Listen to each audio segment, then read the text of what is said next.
प्रभातखबर.com, विश्वास वही, रफ्तार नहीं। नमस्कार दर्शकों, आप देख रहे हैं प्रभात खबर। मैं अलीगढ़ से चमन शर्मा। आज का वीडियो उन लोगों के लिए ख़ास है जो अपने यहाँ किसी भी प्रकार का पशु, चाहे वो डॉग हो, बिल्ली हो, पालते हैं। क्योंकि अभी कुछ दिन पहले लखनऊ के केसर बाग में एक घटना हुई थी। आपने उसको पढ़ा भी होगा और टीवी, इलेक्ट्रॉनिक, वेब मीडिया पर देखा भी होगा। पहले मैं उस घटना के बारे में आपको बता दूं कि लखनऊ में एक मालकिन अकेली थी घर पर, और पिटबुल प्रजाति का एक डॉग उनके यहाँ था जो वो पालती थी। उनका जो लड़का है वो बाहर गया हुआ था। तो इस दौरान अकेली थी तो उसने डॉग ने उस मालकिन पर हमला कर दिया और उसको इतना घायल किया, जैसा कि बाद में पता लगा कि 12 घाव उसके शरीर पर थे। जब वो लड़का आया तो उसने लहूलुहान देखा माँ को, तो उनको उपचार के लिए ले जाया गया और उपचार के दौरान उनकी मौत हो गई। इस मामले को लेकर के बहुत हंगामा हुआ। आपने देखा होगा, वायरल हुआ उस वीडियो उस डॉग का। और फिर नगर निगम ने एक्शन लेते हुए उस डॉग को अपने कब्ज़े में लिया और उसको नसबंदी इत्यादि का जो केंद्र होता है उसमें भेज दिया। तो जो लोग इस तरीके के प्रजाति के डॉग को पालते हैं और इस तरीके की घटनाएं सामने आ रही हैं, तो इसी को लेकर के आज हमारे बीच में हैं सीनियर पशु शल्य चिकित्सक डॉक्टर विराम वासनी जी। तो डॉक्टर विराम वासनी जी, आपका स्वागत है प्रभात खबर में। तो आज हम इसी मामले से जुड़ा जो महत्वपूर्ण एक है कि अगर आप घर पे इस तरीके के कोई भी प्रकार का डॉग या बिल्ली इत्यादि पालते हैं, तो डॉक्टर साहब एक ये बताइए कि आखिर जो पालतू जो पशु होते हैं उनमें इस तरीके की हिंसात्मक भावनाएं क्यों आ जाती हैं? देखिए, ऐसा होता है कि पहली बात तो मैं आपको ये बताना चाहूँगा, जो डॉग्स, सभी डॉग इस तरह का प्रवृत्ति नहीं रखते हैं। अच्छा। हाँ, दूसरी बात ये मैं कहना चाहूँगा कि अगर कोई डॉग इस तरह से अटैक कर रहा है हाँ। तो उसके कई रीज़न हो सकते हैं। क्या क्या रीजन है, जैसे कि अगर जैसे कि रीज़न ये हैं कि हम अपने डॉग्स की कई बार जो है सही से देखभाल नहीं करते हैं। कई बार हम देखते हैं कि उनके शरीर में टिक्स वगैरह हो जाते हैं। अच्छा। तो टिक्स की वजह से वो इतने ज़्यादा इरिटेट हो जाते हैं कि हाँ। वो कई बार उनका व्यवहार चेंज होने के कारण वो अटैक भी कर देते हैं। अच्छा। दूसरा, कुछ बीमारियां ऐसी होती हैं जिसमें व्यवहार चेंज हो जाते हैं, जैसे कि लेप्टोस्पायरा हो गया, कुछ बैक्टीरियल डिसीज होती हैं जैसे कैनाइन डिस्टेंपर, रेबीज, जिसमें डॉग्स का बिहेवियर चेंज हो जाता है और जिसमें फिर उसे ये पता नहीं आता कि मैं किसको अटैक कर रहा हूँ या किससे मेरी खेल रहा हूँ या कर रहा और हूँ। जो ऑनर होते हैं, जो पेट ऑनर, उनको मालूम नहीं होता कि उसको बीमारी से बीमारी पीड़ित है, इस तरह क्योंकि क्या हमने ये देखा गया है कि मतलब पशु मालिक बिल्कुल जब ज़्यादा ही बीमार होता है जब भी किसी वेटेरिनरियन के पास ले जाता है की। जी जी और इस तरह से हमें लेट खबर होती है और इस तरह की घटना को हम अंजाम देते हैं। जी। दूसरी मैं ये कहना चाहूँगा कि कई बार ऐसा होता है कि जब हमारे पास एक पेट्स होता है उसके बाद फिर हम दूसरा पेट लाते हैं, जैसे कि हम कोई नया पपी लेके आए तो हाँ। हमारा पूरा ध्यान नए पपी की तरफ चले जाता है। अच्छा, उस पुराने को छोड़ हाँ, कर। उस पुराने को छोड़ के तो उस पेट को, जो पुराना पेट होता है हमारा हाँ। और नया जो घर में आया है, तो हमारा जी। जब कंसंट्रेशन पूरा नए पेट की तरफ होता है तो हम पुराने वाले पेट की तरफ थोड़ा कम ध्यान देते हैं, तो उस वाले पेट को ये लगता है कि मेरी तरफ ध्यान कम है। तो जैसा इससे कि आप दर्शक देखते होंगे कि किसी के यहाँ एक बच्चा है, फिर दूसरा बच्चा अगर हो जाता है तो नए वाले की ओर ज़्यादा ध्यान हो जाता है परिवार का, और पुराने की ओर थोड़ा कम हो जाता है। तो थोड़ा सा उसमें एक भावना आ जाती है, एग्रेसिव। जी जी। जी। दूसरा फिर ये रहता है, देखिए, अगर कोई किसी के यहाँ मेल डॉग रखते हैं ज़्यादातर जब इस हैं, तो कई बार उनका कैसे होता है, हीट वाला सीजन स्टार्ट होता है। जी जी। अगर हीट के समय अगर डॉग को अगर आप मेटिंग करवा देते हैं तो उसका जो व्यवहार है वो सही कूल रहता है। हाँ। और अगर आप उसका इस तरह मीटिंग वगैरह नहीं हो पाती तो फिर वो क्या है, डॉग थोड़ा उसका व्यवहार चेंज होता है, एग्रेशन की तरफ आ जाता है, तो कई बार वो अपने मालिक पे भी अटैक कर तो देता है, इस तरीके की हिंसात्मक घटना भी होती हो है। जाती है। तो इसलिए फिर आपके चैनल के माध्यम से सभी जो पेट लवर हैं उनसे ये है कि अगर आपका पेट अगर इस तरह की उसमें आ रहा है तो या तो उसकी मीटिंग कराएं या फिर अपना उसका परमानेंट स्टरलाइजेशन करा दें, ताकि इस तरह की घटना ना हो। नसबंदी, इस तरीके से नसबंदी से भी कुछ एग्रेशन कम होता है सर? एग्रेशन उसमें से काफ़ी कम हो जाता है। अगर आपको भविष्य में कभी उसके पपीज़ नहीं चाहिए या वो चाहिए नहीं चाहिए, तो आप अपना स्टरलाइजेशन सबसे बढ़िया वो है कि उससे क्या होता है, तो बॉडी का हार्मोन लेवल काफ़ी हद तक लेवल तक कम हो जाता है और इस तरह की जो घटना होती है, इस तरह की घटना कभी देखने को नहीं मिलती है। अच्छा, तो ये कारण होते हैं, और भी कोई जी। कारण है क्या? हाँ, ऐसे और भी कारण मैं आपको बता रहा हूँ। जैसे डॉग्स होते हैं, हाँ। उनके टिक्स वगैरह के लिए हम क्या करते हैं, कई बार दवाई डाल देते हैं, कई बार चूहा मार दवाई डाल देते हैं, घरों में घर रख देते ढक हैं। देते हैं। तो उससे क्या करता है, जब डॉग उसे स्मेल करता है हाँ। तो उसके माइंड में एकदम नशा टाइप का हो जाता है, अच्छा अच्छा। तो उसे उसका व्यवहार चेंज हो जाता है, तो हम्म उसे ये नहीं पता कि सामने वाला कौन है क्या है। तो ऐसी हम्म कई बार घटना में ऐसी देखा गया है इस तरह से भी कि हम्म। मतलब डॉग जो हैं अटैक कर देते हैं। अच्छा, तो घरों में मतलब इस तरीके हाँ, की दवाएं रखें। दवा वगैरह रखें तो बड़ी सावधानी से रखें, और अगर रख रहे हैं तो किसी पर्टिकुलर ऐसी जगह रखें जहाँ डॉग्स के पहुंच से बाहर हो वो। संपर्क में ना है वो।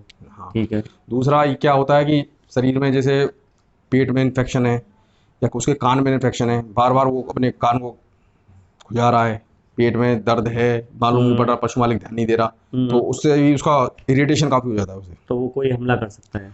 वो इस तरह से हमला उसे उसे कर सकते हैं। हम्म। तो यही सब कुछ इस तरह की चीज़ें, अगर आप इस चीज़ का ध्यान रखेंगे तो मैं समझता हूँ कि इस तरह की घटना तो अच्छा, कम से कम जैसे होगी। कि डॉक्टर साहब, अगर इस तरीके का कुछ एग्रेसिव है हम्म। पशु, तो उससे बचने के लिए हमें क्या प्रिकॉशन लेनी चाहिए। देखिए, बचने के लिए तो आप ये प्रिकॉशन ले सकते हैं कि शुरू से ही आप अपने डॉग को ट्रेनिंग दिलवाएं। प्रशिक्षित करें। हाँ, या ठीक है। आप करें या किसी जो ट्रेनर होते हैं उससे करवाएं। ठीक है। दूसरा, मैं आपको ये बताना चाहूँगा कि डॉग जब भौंकता है अच्छा तो जी। किसी ना किसी मैसेज को आपको डिलीवर करना चाहता है वो। और हम समझते हैं हाँ, नॉर्मली भौंक रहा है। नॉर्मली भौंक रहा है, क्योंकि जी जब वो जी। कुत्ता जब भौंकता है और हाँ। आपको लग रहा है कि इस तरह भौंकता नहीं है और ये भौंक रहा है, तो हम्म आप उसे देखें कि ये आखिर भौंक क्यों रहा है। हम्म आप उसे अगर इग्नोर कर देते हैं हम्म तो फिर वो कई बार उसका वो चीज़ एग्रेशन में बदल जाती है। जी जैसे मान जी। के चलिए कि कोई डॉग आपके घर में रह रहा है, तो वो हम्म देख रहा है कि कितने लोग घर में आ रहे हैं, कितने लोग जा रहे हैं, हम्म तो फिर उसे इसकी इतना अंदाजा रहता है कि ये आदमी जो है घर के लिए सही सही नहीं है या मेरे हम्म मालिक पे अटैक कर सकता है, तो इसलिए वो हम्म सीधे वो अटैक करता है फिर उस सामने हम्म। वाले पे। अच्छा तो अच्छा। इसलिए जब भी कोई नया पपी घर पे आता है, हम्म आप उसके साथ फैमिलियर कराएं, उसे खिलाएं हम्म और फैमिली वालों के साथ मिलवाएं। हम्म शाम को जब भी अगर आपको टाइम मिलता है उसे घुमाने ले जाएं, ऐसा नहीं है कि पूरे घर में ही बंद कर रखा है, उसे हम्म। बाहर के एनवायरनमेंट से आपने बिल्कुल क्लोज कर दिया तो अच्छा वो। डॉक्टर साहब, जैसे कि यहाँ घुमाने की बात आई है, तो कई बार ऐसा होता है कि घर में कोई सर्वेंट होते हैं, जी उनके हाथ छोड़ दिया जाता है उस जी। तो पेट को घुमाने के लिए, हाँ, तो तो वो फायदेमंद है क्या। नहीं, देखिए, किसी ऐसे आदमी के साथ घुमाना चाहिए। देखिए, अगर ट्रेनर या सर्वेंट है तो कई बार हमने देखते हैं कि वो सर्वेंट ले जाता है उसको घुमाने के लिए, कई बार उसको छड़ी से मार रहा है, तो क्या होता है कि वो उसकी डर की वजह से वो उधर तो कुछ नहीं करता, जी जी। लेकिन वहाँ का गुस्सा वो कहीं ना कहीं किसी पे निकाल देता है। मान के चलिए वो कोई घर पे नया कोई व्यक्ति आ रहा है आपके घर पे, हाँ। तो उसने देखा साहब की और अभी ट्रेनिंग करके आया, उसे छड़ी से उसके ट्रेनर ने मारा या जो भी उसे हम्म। करा, तो कई बार क्या होता है वो सामने वाले पे अटैक कर देता है। अच्छा अच्छा। तो इसलिए इस तरह की कोई भी चीज़ ना करें जिससे उसके व्यवहार में कुछ परिवर्तन हो, तो सही से आप डील करते रहेंगे, खिलाएंगे पिलाएंगे, उसके साथ कुछ टाइम व्यतीत करें। ऐसा नहीं कि आपने डॉग बांध दिया घर में तो ताला लगा के चले गए, सुबह के आ रहे हैं शाम को आ रहे हैं, तो हम्म उसे जब पूरा प्रॉपर टाइम नहीं मिलेगा तो फिर वो उसका व्यवहार में ज़्यादा चेंज आता है, तो हम्म। इससे क्या है वो फिर वो अटैकिंग वाली पोजीशन में आता है। अच्छा डॉक्टर साहब, जैसे कि अगर अगर हम डॉग की बात करें, जी। तो डॉग में कौन कौन सी ऐसी प्रजाति होती हैं जो कि बड़ी खतरनाक हैं, इनको कि लगभग अगर ना पाला जाए तो बेहतर है। देखिए, अब आपको पता है डॉग की तो बहुत सारी ब्रीड ऐसी हाँ, हैं। लगभग जो हाँ, प्रसिद्ध हैं। तो लेकिन ये है कि जो ज़्यादातर जो सब पालते हैं आजकल, जो हाँ नॉन एग्रेसिव ब्रीड जिसे आप बोल सकते हैं, हाँ, वो कौन कौन सी है जैसे। वो जैसे कि आपकी लेब्राडोर हो गया, हाँ गोल्डन रिट्रीवर हो गया, पग हाँ वाली ब्रीड हो गई, इस तरह के हाँ कई सारी ब्रीड हैं जो आप जो कोई अगर पेट ओनर अभी जिसने नहीं लिया है हाँ, वो नया लेना नया। चाहते हैं, जी तो जी। आप इस तरह की प्रीफर कर सकते हैं। हमने वेट से मिले हैं वहाँ पर, वेटरिनियन से, हाँ। वो आपको बताएगा आपको किस तरह की ब्रीड चाहिए। अच्छा। बाकी हर तरह की ब्रीड को जिस हिसाब से पालना चाहता है उस हिसाब से अवेलेबल ब्रीड है। नहीं, तो वैसे खतरनाक जो ब्रीड कहलाती हैं, जो जी जी। प्रजाति, वो कौन सी होती है देखिए, डॉग में। खतरनाक ब्रीड में तो काफ़ी ब्रीड हैं, जैसे रॉटविलर हो गया आपका, है अच्छा। ना, साइबेरियन हस्की हो गया, हाँ बाकी ये कैन कॉर्सो ब्रीड हो गई, हाँ। और क्या कहते हैं, पिटबुल हो गया, हम्म अमेरिकन बुली हो गया, कैन हम्म कॉर्सो हो गया, हम्म है ना, इस तरह की तमाम ऐसी ब्रीडें हैं, फ्रेंच मैस्टिफ हो गई, ये ऐसी ब्रीड हैं जो काफ़ी खतरनाक टाइप की ब्रीड रहती हैं। तो हम्म जब भी लोग इस तरह की ब्रीड पालें तो काफ़ी उसे ध्यानपूर्वक पालें कि वो उसके लायक उतनी जगह उनके घर पे है या नहीं है, हम्म शाम को टहलाने की जगह है या नहीं है, हम्म क्योंकि इस तरह की जो बड़ी बड़ी ब्रीड्स होती हैं उन्हें घुमाने के लिए और अच्छा स्पेस चाहिए होता है, ताकि हम्म उन्हें इस तरह से महसूस ना हो कि मेरे साथ कुछ जातिवादी इस तरह से करा जा रहा है, कि जिससे हम्म। उनके व्यवहार में चेंज आए।